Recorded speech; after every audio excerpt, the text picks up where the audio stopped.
сүйүктүү көрүүчүм, бул кайрадан биздин сахна шоу программасынын көшөк артында кызыктарын чагылдырган күндөлүк. Бул чыгарылыш өзгөчө кызыктар менен коштолот десем жаңылышпайм, себеби эки группанын конкурсанттары бири-бири менен жуп болуп чыгарма аткарышат. Азыр алдыда алар кандай даярдык көрүүдө, сиздер менен чогуу биргеликте көрөбүз. Hit the road, Jack, and don't you come back no more, no more, no more, no more. Hit the road, Jack, and don't you come back no more. What do you say? Hit the road, Jack, and don't you come back no more, no more, no more, no more. Hit the road, Jack, and don't you come no. Так, в принципе, Мона ырдасак болот экен, э? Просто сеники деген бул биринчи эле припевтерди деп атпайсың да? Тиякта деген сен да вокальный эмеңди ачканга возможность жерлери бар да. Верхах можно монтип ойногон жерлери бар. Аны ойноп салсак болот. Сеники деген монтип кетип калат өйдөлөпчү. Мисалы, могу лядан ырдап атабыз азыр экөөбүз. Мен жетип атам вполне. Мисалы, сен кирип келиң, не? No more, no more, no more, it's a road, Jack. Don't you come back no more. Деп кирип келиң да. Oh woman, don't treat me so mean. You see me so woman never seen. I give you say you so. I have to pay max things ago. Көрдің бе? Экосындай химия пайда болот да. Буга деген биз эмне кылабыз? Мен бир синтезатор табам. Синтезатор таап, ошону баягы студияга коюп, Рэй Чарльстын өзүндөй кылып отурам да. Рэй Чарльстын образы ушундай сокур киши болгон да. Очки кийип алып, мындай кичине эмтип покачиваться этип алып отурам да. А сен болсо баягы ошо ретро бир кийим менен мындай, кандай айтсам бир мындай бир необычный бир эме менен чыгышың керек, мындай гарош бар го мындай. Уже киши кылып бир мындай шляпа чаңы иши кылып бир нерсе да, короче. Анан ошол жерде экөөбүз ачыгын айтканда кырылышыбыз керек болот. Ыр менен, только ыр менен кырылышыбыз керек. Хорошо? Негизинен буга чейин мен Жанат байке мага түштү экен деп кыялданып жүргөм. Кудайдан суранып, Жанат байке түшсө экен, экөөбүз тең ыраса мындай динамическийлерге туура келебиз, экөөбүз бир сахнаны жарабыз деп Байбол байкеге бардыгын айткам да, эжелге айтып койгочу, ушу Жанат байке мага тийип калсын десе, мен пешенеге жазганын көрөсүң да деди эле. Кече күнү Жанат аксында десе сүйүнүп кеткен. Не дейм? Мен негизи Аксана түшкөндө мындай 50-50 ощущениеда калдым да, мен эмне кылам? Мен мындай негизи тилде башка. Мен негизи мындай эме күткөм да, кандай айтайын? Менин үнүмө шайкеш келсе депчи, анткени мен көп нерсеге меники шайкеш келе бербейт. Анткени меники мындай, кандай айтайын? Балдардын көбү тенор же болбосо сопрано кыздарчы мисалы. А меники баритон. Баритон болгон эме биздин командада Элнур, Байел да ишо мындай тенорго жакыныраак. Анан наркы командадан ушу Байболдуку да тенорго окшошуп кетет. Анан мындан ал келе турган Өмүрбек эле болчу. Экөөбүз мындай бир Өмүрбек деп турса, мен тиякта артта жарып турсам, экөөбүз чогуу окшошуп кететпи деп. Бирок Аксана түшкөндө бир четинен сүйүндүм. Мага бул эксперименттен коркпойт, бул иштейт, айтканды угат деп. Анан үстүнө буга чейин биздин командада болуп кеткенге тил бат эле табышып кеттик. Буюрса колдон көп нерсе келет. Болгону эмне кыйынчылык болуп атат? Кыйынчылыкты айтып берейинби, айтып эле коеюн? Мен айтып коеюн кыйынчылык. Айтчы. Кыйынчылык ошо мен башка тилдерди албайм, ошол болот. Ошо англисче булурду ошо жатташым кыйын болот, ошол үчүн дагы кичине эмер болот. Негизи мен булурду тандаганда айткам да, мындай оорураак болот. Айла жок, мен лирический чыгарма ырдай албайт экенмин, мындай сострадающий мындай жашоо жөнүндө деле көп ырдай албайт экенмин. Меники мындай бир сплош мындай. Анан Оксанага жөнөтүп койгом. Бүгүн биринчи жолу даярданып көрдүк. Принципи окшошчудай.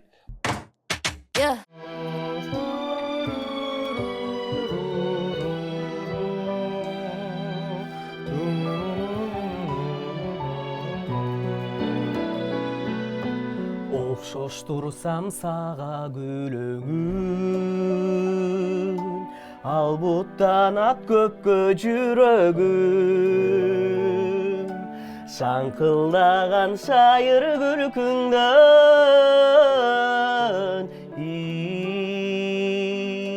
ырахаттуу өмір сүремін. Шаңқылдаған шайыр күлкіңден,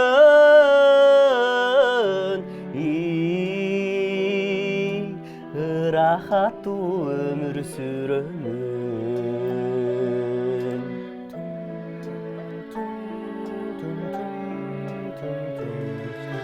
Жылмайынқы жылу қараса, көңіл ергіп жебіп баратат. Жүрегімді қайнап бұ бүркөт,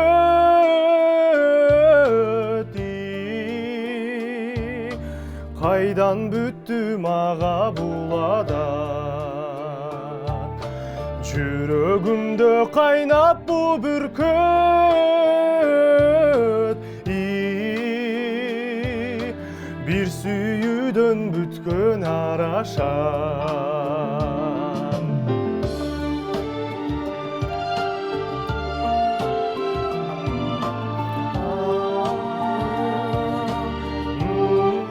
Саламатсыздарбы, негизи күтүп жүргөм, же Элнур же Байел экөөм бирөөсү менен ырдасам экен деп ичиме тилек кылып койгом да.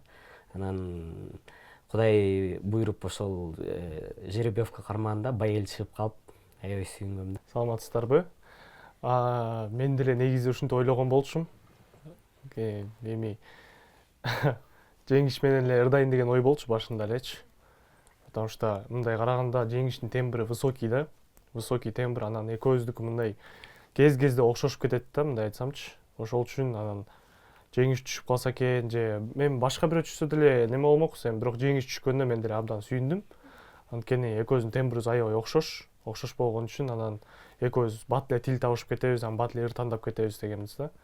Ошол жеребьевкадан анан кагазды алып чыксам Жеңиш деп чыгып, анан экөөбүз аябай эле сүйүнүп, ошол жактан ары уже ошол күнү эле жеребьевкадан кийин эле студияга бардык, студияга барып даярданып, анан тарап кеттик. Ошондон кийин ошол ырды тандайбыз, ошол ырды даярдайбыз деген бир чечимге келип туруп, түгөйүм деген ырды тандадык. Бул чыгарма себеби өзүбүзгө да жакты аябай. Буга чейин мисалы Байел ошол башка группа менен ырдап жүргөн ыр экен. Мага угусту, ушул ыр бар, ушуну ырдап көрбөйлү, жакшы ыр депчи. Анан мен качандыр бир кездерде уккам да бул ырды эскичи, анан унутуп калыптырмын бул ырды, бирок анан кийинчерээк Байел угускандан кийин угуп, мага да абдан жакты, аранжировкасы баары жакты, ошон үчүн эле тандап калдык. Дароо эле сразу эле бир сөз менен эле чечишип алдык да. Негизи тил табышып жакшы эле иштешип жатабыз. Түгөйүм деген ырды тандаганыбыздын себеби негизи эки вариант бар болчу. Кымбатым же түгөйүмдү тандайлы деп. Анан кымбатымды тандайлы десек аябай эле узун ыр болуп калды. Анан түгөйүмдү тандадык. Түгөйүмдүн бул ырды мен өзүм негизи ырдап жүрөм. Жеңишке угуссам Жеңиш деле макул болду. Ошол бойдон ошол ырды тандап кеттик. Убакыт жетише эле атат негизи. Даярданып аттык, анан кийин бир убакытта экөөбүз тең төшөккө жатып калдык турбай, ооруп грипптин айынан. Эми азыр кайра даярданып атабыз. Даярдык жакшы, буюрса эми калган дуэттерде абайлагыла деп айтып коелу дегенбиз. Тамаша. Эми колдон келишинче аракет көргөзөбүз.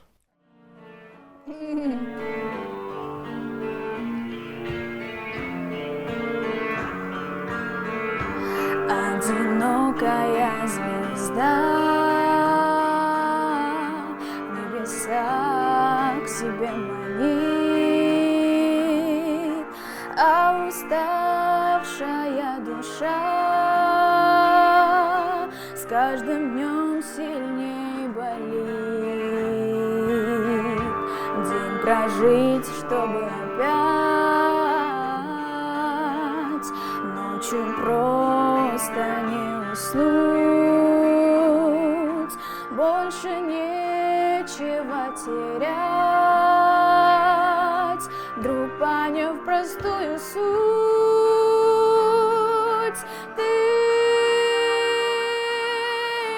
тянешь руки в небеса,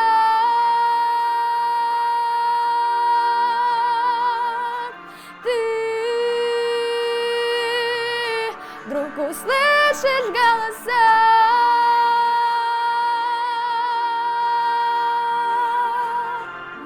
потерпи еще чуть-чуть, мы тебе укажем Потерпи еще чуть-чуть, мы тебе укажем путь.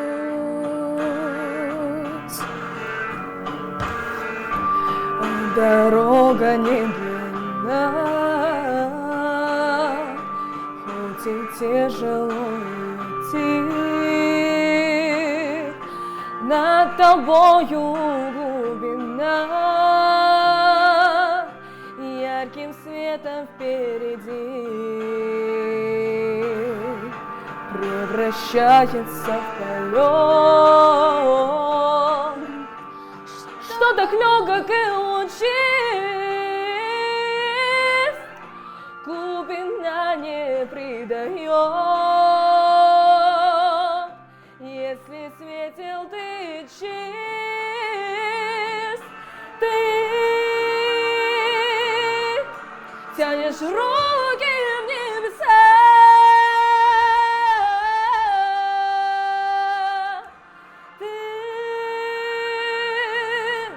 Вдруг услышишь голоса. Баарыңыздарга салам. Биз деген негизи дуэт ырдоодо бизге конкурсанттар менен ырдагыла деп айткан болчу. Анан жеребьевка болгон. Шубинага чогулуп, баарыбыз чогулуп алып, эмеге салып, айлантып, анан кийин кагаздарга атыбызды жазып айлантканда мен Адинай менен ырдай турган болдук. Адинай экөөбүз. Негизи Адинай буга чейин айтып аткан болчу. Мен силер менен ырдасам жакшы болмок депчи. Бирок мен Адинай менен ырдайм деп эч ойлогон эмесмин. Мен ойлогом байкелер менен ырдап калат болушум керек. Адинай эч оюмда жок болчу. Анан Адинай менен эки кагаз тыш келип калды. Ырдап калдык. Ну, то же самое. Честно, вот до этого я тоже думала, с Бакешем поведусь, но вот у нас с ними был разный стиль.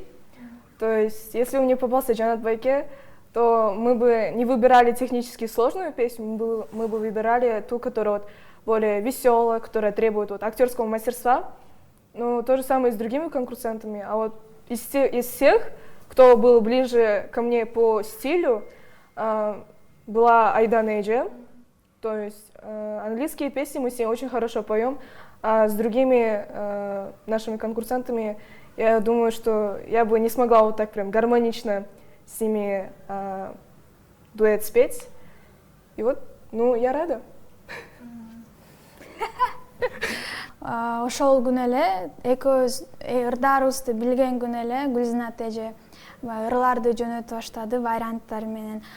Толтура ыр болчу, арасында Путь деген ыр бар болчу. Ольга Кармухинанын аткаруусундагы чыгарма. Ошолорду тандап алдык, экөөбүз ырдап көрөлүбү деп. Вокально она очень сильная песня, технически. Высокие ноты есть также. Ну, диапазон эта песня очень хорошо показывает, и также вот лирика, драма, то есть это эмоционально надо хорошо прям довести до ума. В принципе, чем английские и кыргызские песни, эта песня была самой, по-моему, удачливой, и сама музыка еще такая вот запоминающаяся для зрителей, я думаю. Мы с Айда Нейджи, в принципе, когда участвовали в талант-шоу, тогда вот познакомились, и вот с тех времен мы общаемся, в принципе, хорошо.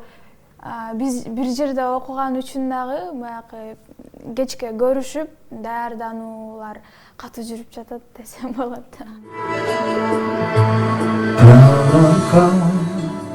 Elin gönlüm dağlar yaşlı gönlüm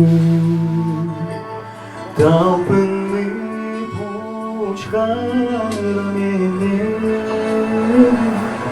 Razari tursun gönlüm Hırmayram saltanlar Isık gözler salar Isık gönlüm car salar Кутманду ырчылар, кубулжу турчулар, керемет көлкүтөт, келгиле курчуңар. Жылдызы жылдынды бел күтөт, бул кимден алгандар мөрөйдүн, аталсын бугу. Кутманду ырчылар, кубулжу турчулар, керемет көлкүтөт, келгиле курчуңар. Жылдызы жылдын деп. Ассаламу алейкум, урматтуу телекөрүүчүлөр. Ассаламу алейкум жалпыңыздарга. Мен өзүм оюм боюнча ойлоп аткам. Элнур менен вообще ырдан белбеттеппи? Кыз киши туш келсе балким ошондой кыз жигит болуп эме кылып ырдасак, дуэт болуп деп ойлогом. Бирок тилекке каршы ушундай эме болду. Чучугулак менен тандалып калды. Элнур деле аябай алдыңкы келаткан балдардын катышуучуларынын бири. Бунун Элнур туш келип калганда мен эч кандай ойлонгон да жокмун, сразу смело дедим, ырдайбыз дедим. Бирок тилекке каршы, Тилекке каршы. Мен өзүм оюм башкача болчу да. Адинай менен ырдагым келген. Кыз жигит болуп эле ырдасак дегем да. Айдана менен деле туш келип калса деп дагы бир ойлонгом. Мен мындай ойлонгон деле жокмун. Ким мага айырмасы деле жок болду ким менен ырдашып. Мен өзүн ата жигитке айттым, мага айырмасы жок. Любой менен ырдай берем. Жакшы бир дуэт чыгарабыз деп. Бирок Байбол байкебиз менен болуп калганыма мен эч кандай өкүнүч да болгон жокмун, корккон да жокмун. Анткени Эркин байкебиздин командасында алдыңкы келаткан жигиттердин, ырчылардын бири деп айтсам болот. Ошол үчүн баары сонун, баары жакшы. Ойдо тиги менен ырдагым келип атат, бул менен ырдагым келип атат деген деле ой болгон жок чын. Бул репертуарды Байбол байкебиз биринчи сунуштады. Элнур ушундай ырмайрамды ырдабайлы деп. Бул ыр мага абдан жагат. Сонур конкурстун талабына да жооп берген ыр. Вокальный диапазону дагы коозур. Анан легендардуу биздин Актан Исабаев, Рыскелди Осмонкулов агайларыбыздын репертуарында ыр. Сонур легендардуу бизге жагат.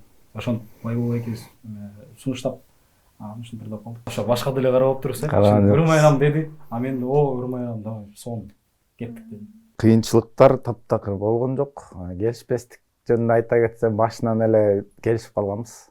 Катышуучулар баарыбыз эле жакшы ынтымактуу жүрүп атабыз. Биз жакшы дуэттен үнүбүз туура келип атат, мисалы. Кыйынчылык болгон жок эч кандай. Жана айта кеткендей эле Элнур өзү аябай жакшы балдарды алып келаткан катышуучулардын бири. Ошол эч кандай кыйынчылык болгон жок. Кыйынчылык болгон жок. Айта кетсем, баягы айтып атпайбы, ошо дуэт ырдап атканда үндөрдүн эч кандай өзгөчөлүктөрү болгон жок. Анысы чын. Мен ойлогом, балким кичине келишпей калат үндөрүбүз, балким жарашпай калат. Бирок бияк высокий жактарды жакшы деп, мен низкийлерин жакшыраак алып берип, экөөбүз унисон, сонун дуэт болуп атат. Буюрса жакшы результат, жакшы аткаруу көрсөтөбүз деген ишеничтебиз, жана аракеттебиз. Кадырман сүйүктүү телекөрүүчүм, бул даярдыктын жыйынтыгын сиздер жекшемби күнү улуттук биринчи жана музыка каналынан көрүп өз добушуңуздарды берсеңиздер болот. Ал эми биз бул берүүбүздү жыйынтыктайбыз. Сиздердин кызматыңыздарда мен Медина Жолдошбек кызы болдум. Көрүшкөнчө.